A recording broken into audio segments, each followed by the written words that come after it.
Yes, sick. We're trying to build a Chevelle to beat this at Sick Week next year. not really, but so this is a drag and drive car. Like, how awesome is this? 2,000 horsepower is wild. Just a tremendous story. If you don't know Alex, if you don't follow her on social media, you're missing a bet. She and her dad actually built this 55 Chevy. They also maintain a car down there, not that same shop that Winter was for drag and drive, which has just been used. They will take these cars, make a 6 quarter-mile run, open it, then drive them 500 miles the next time, do it again, drive them.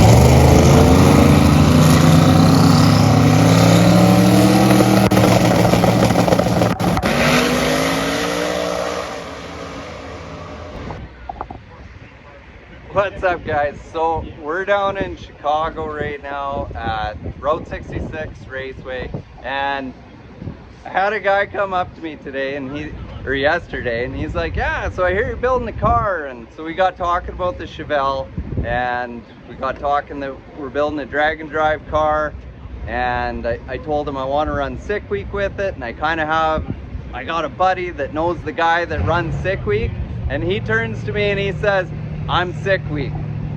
So I ran into Mr. Tom Bailey himself, and so we've been talking a little bit about Sick Week and like, what can I expect running Sick Week?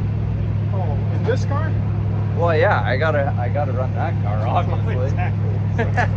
Well, just expect not to finish. That's my historical data with this car at Sick Week. So I don't finish, but this car has won drag week multiple times. So yeah, so I mean, it is the coolest kick in the nuts you'll ever get. Because like literally, that's what every day's about. Is like, you got to make it to the next track. So once you drive it, once you race it, then you got to make it to the next track. And that's, call it the coolest part. Also the worst part is because you're always worried when you're going down the track. If it breaks, then I got to fix it because this is my ride. Like, well, and it's even, I guess, I wouldn't say even worse, but me coming from Canada, how many parts am I going to build to bring with me? Usually the rule is bring everything that you don't want to break, because you always break what you don't have. Yeah, that's just right. It always works like that. I don't know why, Yeah. but like, so bring the kitchen sink with you because you'll break. Well, is there a size restriction on the trailer I can pull behind the car? Single axle. Oh, okay. So, like, so I need to find a big single axle. Yeah, there used to be like restrictions on trailer cubic feet and all that stuff, but all that's out the window. Now it's just single axle. So some people are pulling like big campers behind them and just sleeping at the track in the camper. Oh, okay. Well, I'm not sure. Well, I mean, we'll have the power to pull a big trailer, but who wants to drive clear across the country with a big trailer? But now, are you planning to drive it to Florida? Well, I was talking to Richard. Yeah, Guido. Like Guido, like he's known for that. Like, he never trailers his car. But that's what I asked him. I said, do you trailer your car anyway? And he says, I don't own a truck and trailer. Yep. And he drove down to Texas here recently in the snowstorm, and his heat went out.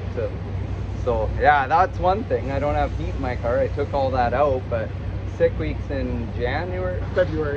Yeah, So yeah, February. I'm gonna have to figure out heat in the car to get down there. And forget Guido, he's not even the tough one. It's his dad that rides with him. He's the tough one. Right. So, and always a smile on his face and having the greatest time ever. So like, his dad's freaking awesome. Yeah. Well, I'm gonna get Tom to give me a tour of, like, you guys know what I'm building. It's nothing real crazy, and like I thought it was kind of crazy, but when you see what he's got, you're gonna, I was in shock with what he's driving on the street. So check this out, guys. So as Tom said, it's basically a pro mod on the street, right? It's a pro mod street car. Yep.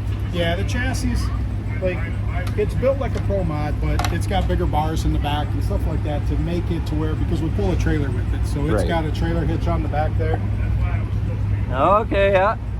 So you got street fuel tank, built-in fuel pump. It's a double pump deal, so if one pump goes out, we can just switch over to the other pump for the street. So that's street deal. Excess power batteries, we run twin excess power lithium batteries, and that's great because like cooling the car down or anything that we need to do with it, those batteries last forever. And I mean, and they weigh nothing. So I mean, that's a big deal with that. We run a 14 volt system. Oh, okay. So because a lot of the electronics, water pumps, fans, everything's happy at 14 volts. Well, the one thing, and giving you all these like little secrets, but like that we learned, it took us a long time to learn. But so all the electronics is usually only good though for like 16 volts. 16 and a half volts is where it's peak at. Okay. Well, you can't run a 16 volt system because you need to charge at 18. So that burns everything up. Oh. So if you run 14 volts, now we charge at 16 and a half volts. And everything's happy. Everything's happy.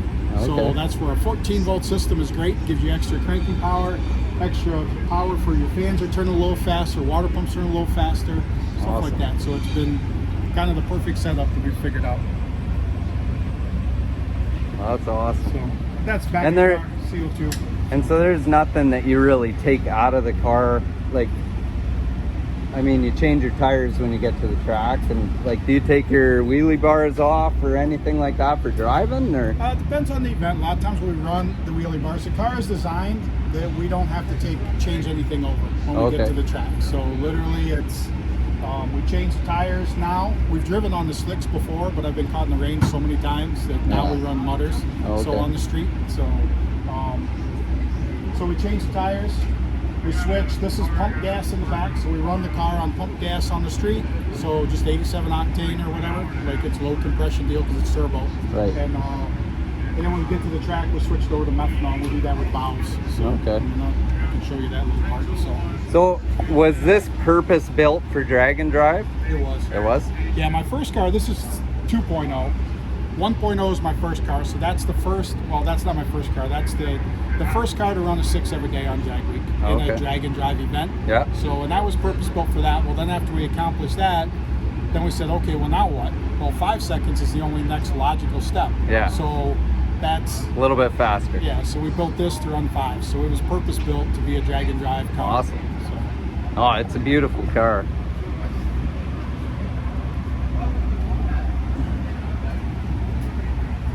And you said you have power windows. Correct.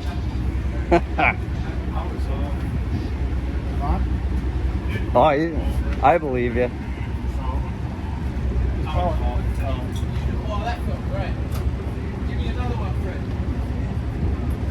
Ah, what? No way. So we broke the switch this weekend, but normally this switch works, and we can just raise and lower the windows. So when we get to a checkpoint, because there's a receiver groove in here, so when the window goes up, it goes into there because we've blown the window out so many times. Right. We've ripped the door panels off cars and all kinds of stuff, like because of having roll-up windows in cars. Yeah. Going as fast.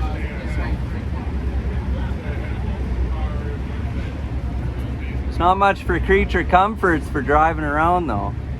Yeah, there's cup holders that go in there. We've got cup holders and charging ports. We take them out for racing. Well, that's all a guy needs for driving, is cup holders. There's just got to be somewhere to put your mouth. Right? That's right.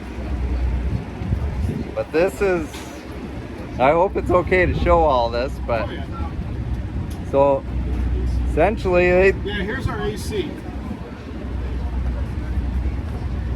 Those Zeus in right there. Okay, yeah. That's the air conditioner. Perfect. Well, that's what my Chevelle has. I just turn the crank window and so, but that's our AC. so this is basically a pro mod with cooling in it and driving on the street. That's It's a wild. 526 cubic inch. It runs triple injectors. 2 up top. There's 1 down there. And then when we switch from street to race, we just flip that valve on, and then we flip the race off on the return to the race tank. And there's a little chuck in there that we just put in, and that turns on the race side. And so it's mechanical methanol at the track, and then pump gas on the street. Wow. Oh, this is pretty awesome. So next year, the Chevelle's gonna have a Sick Week 2024 or 25 on there, yeah. Yeah, this wasn't at Sick Week this year. We drove the Durango instead. Oh, okay. We have a tube chassis Durango too, so. Okay. That's our four-door. But my four-door. Yeah. This four-door is the wagon. So. Yeah, and he's got a sick wagon. Like, awesome. So I wanted to put a roof rack on the Chevelle so that we can haul everything so I didn't have to take a trailer. And that's what he does with his wagon. And Rob doesn't want to do that. He doesn't want to put a roof rack on. He said it wouldn't look good. I don't care what it looks like. It's function over fashion at this point. So roof racks are badass on race cars. They just look so cool. Yeah. Where's your roof rack? Yeah, that's on home. Oh, this is really awesome, and hey, I appreciate you taking the time to Oh yeah, no problem. talk about this. And yeah, I can't wait to come down to Sick Week and Yeah, we're gonna have to size you up. You got to get in there and get sized up. See if you're gonna fit in here. yeah, we might have to move the pedals back a bit. Awesome. So I'm sitting in Mr. Sick Week's Pro Mod street car right now, and the Chevelle ain't gonna be nothing like this, but I mean, it's crazy what these guys do. Like, you watch it on YouTube, you watch it on TV, and this is, until you see it, it's just wild. So I can't wait to get down to Sick Week with the Chevelle and really experience it for what it really is. So awesome.